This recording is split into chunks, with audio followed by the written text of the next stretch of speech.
Et bien le bonjour à tous, c'est RX Gamer. Les gars, aujourd'hui on se retrouve pour une vidéo. Hier, les icônes, les notes des icônes officielles sont sorties. Et j'ai envie de vous les montrer un peu, qu'on en parle ensemble. Enfin, je vous en parle du coup, vu que vous pouvez me répondre dans les commentaires, bien sûr. On commence tout de suite, hein. Nous on n'a pas de temps à perdre. Philippe Lam. Alors, Philippe Lam, sa carte elle est plutôt pas mal, hein. 91 de général, c'est sa carte la plus forte, hein.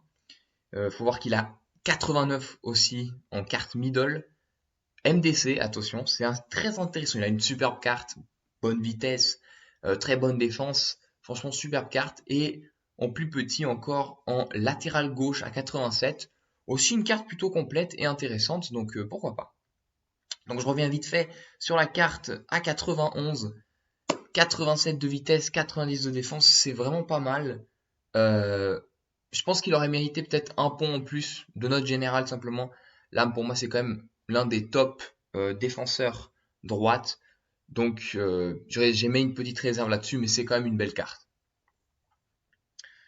Après, nous avons Eric Cantona. Alors là, c'est quand même assez incroyable. Eric Cantona qui a une carte à 93. Alors, il a quand même une carte, je m'attendais pas. Franchement, je pensais qu'il allait avoir une carte un peu moins élevée. C'est quand même une carte fascinante. 89 de vitesse, 93 de shoot, 90 de passe, 92 de physique, 93 de... Il est trop fort en fait, sa carte elle va être incroyable.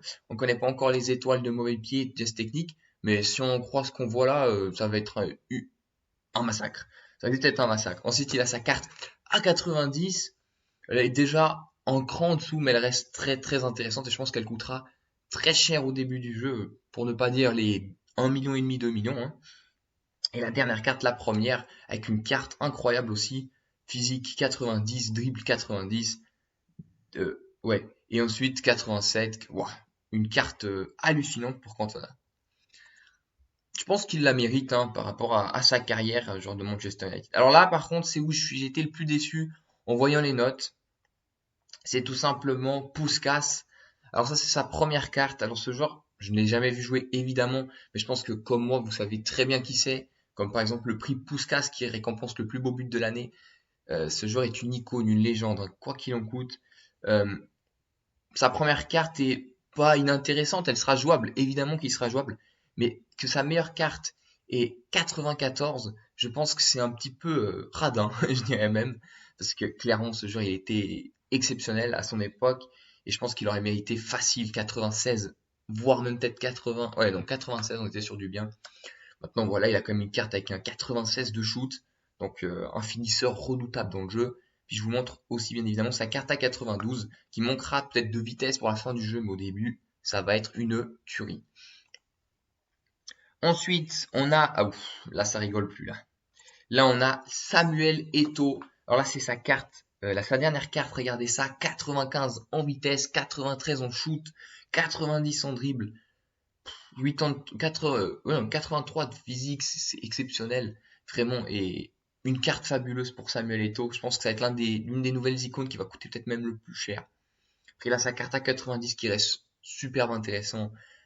80, 91 en vitesse, 91 en shoot, et sa carte à 87, 94 de vitesse. Alors, cette carte-là, je vous le dis déjà, au début du jeu, elle va être hyper chère. Parce que 94 de vitesse et 89 de shoot, ça va coûter son prix. Ça va coûter un prix incroyable.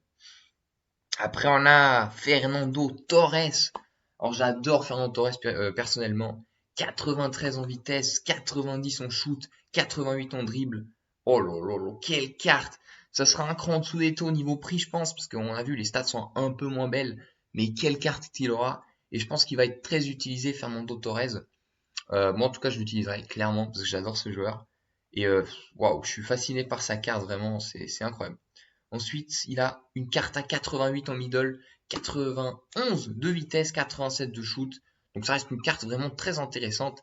Et la dernière, qui reste une carte fort utilisable dans le jeu, qui coûtera peut-être pas non plus super cher par rapport à Samuel Eto'o Baby par exemple, car là il a 87 de vitesse, 83 de shoot. Ça reste une carte qui va coûter, je pense, au début du jeu, il va aller chercher les 700, 800 000, je pense, sans problème. Mais à voir, à voir. Mais franchement, belle carte pour Fernando Torres. Ensuite, on a Xavi Hernandez, l'icône de Barcelone. Alors, quelle carte aussi, hein. Alors par contre, il y a un petit problème, c'est que je pense qu'il va manquer de vitesse, de physique pour être un milieu défensif, ce qui va être clairement le poste où il est censé être utilisé, hein. Ça me fait penser un peu à Pirlo, peut-être dans un degré un peu moins exagéré. Il sera moins utilisable, par exemple, que d'autres joueurs qui ont moins de talent que lui, sans doute. Voilà, le problème, c'est que 80 de vitesse, c'est pas suffisant en fin de jeu, ni au milieu du jeu. Mais bon, si vous aimez Xavi jouer avec, vous allez vous faire kiffer. Après, il a 77 hein, sur la carte 90, ça perd encore en vitesse. Et sur la carte 88, par contre, il a 91 de vitesse. Je sais pas, un peu trop frêle défensivement. Je pense pas qu'il sera énormément utilisé, mais c'est d'ailleurs dommage. Hein, c'est un énorme joueur. Voilà. Ensuite, on a Monsieur Bastian Schweinsteiger. Alors, quelle carte aussi pour Schweinsteiger. Une carte super complète, presque Gulling Genk, avec seulement malheureusement 76 de vitesse. Mais là, il est très solide défensivement. Et je pense que c'est ce qui peut faire une différence dans le fait qu'il soit bien plus utilisé que les autres. Simplement que Xavi, par exemple, c'est qu'il est vraiment complet défensivement. On sait où on va l'utiliser. Il sera milieu défensif. Vous voyez ce que je veux dire? Après, je pense qu'en fin de jeu, ce sera malheureusement trop faible pour être utilisé. Sa carte middle avec son 68 de vitesse, c'est pas possible. Il sera malheureusement trop peu utilisé. Par contre, ah bah vous voyez, je viens de découvrir un truc en même temps que vous. Il est milieu gauche. Donc voilà, Schweinsteiger, à la limite, ils vont peut-être le mettre à gauche pour le replacer, mais personne ne le jouera à gauche avec 80 de vitesse. C'est improbable. Après, on a Davor Zucker. Alors, Davor Zucker, j'ai pas vu jouer, mais apparemment, c'était un attaquant chirurgical. Et pourtant, il n'a pas une carte si impressionnante que ça, hein, 90 pour une icône prime avec 85 de vitesse. Ça me paraît un peu fébrile pour pour la carrière qu'il a eue. Maintenant, est-ce qu'il sera utilisable? Je ne sais pas. Peut-être pas à la prime en fin de jeu, malheureusement. La 87 qui fait aussi un peu de tâche par rapport à sa vitesse, mais bon, c'est déjà plus utilisable sachant qu'elle va sortir au début du jeu. Vous pourrez peut-être vous faire plaisir un ou deux matchs. Et sa carte A85, ouais, qui est pas si mal, 86 de vitesse, 88 de shoot, bon. Ouais, c'est pas l'icône qui va chambouler le plus le jeu, hein, on va pas se mentir, hein. Ensuite, on a Ashley Cole, dont la meilleure note est à 89. Ah ouais, mais regardez la carte. 89 de vitesse, 88 de défense. Ok, il a une carte incroyable, Ashley Cole, pour le début du jeu. Ah, mais attendez, c'est l'icône prime. Ah, ah. Comme quoi, c'est intéressant. Est-ce qu'on peut voir sa baby? Sa baby. Ouh là là! Ah ouais. Ah ouais, la baby, 91 de vitesse, 71 de physique, 83 de défense, 80 de dribble. Ah oui, il a une sacrée carte pour le début du jeu. Lui va coûter la peau des fesses. Carte un peu moins rapide, un peu plus solide, j'ai envie de dire. Je pense pas que c'est celle-là qui va être privilégiée, ce sera plutôt la 85. Puis la Prime, qui est comme une carte très intéressante. Pourquoi pas se le tester, mais comme je l'ai dit pour Zucker, je pense pas que ça va être lui on va voir le plus cette année. Il nous reste deux icônes à voir. Je vais vous garder celle qui m'a le plus impressionné pour la fin. Ensuite, on a le gardien. Alors bon, le gardien, voilà, hein. Il y a 50 000 gardiens, il y a du Yashin, il y a du Van der Sar. Ils nous ont rajouté Peter Sech, l'ancienne icône, enfin l'ancienne légende de Chelsea, qui a aussi joué à Arsenal, mais je pense que on peut dire que c'est une légende de Chelsea, hein, qui a vraiment une carte pour un gardien correct, hein. 80 kick, donc dégagement, jeu au pied.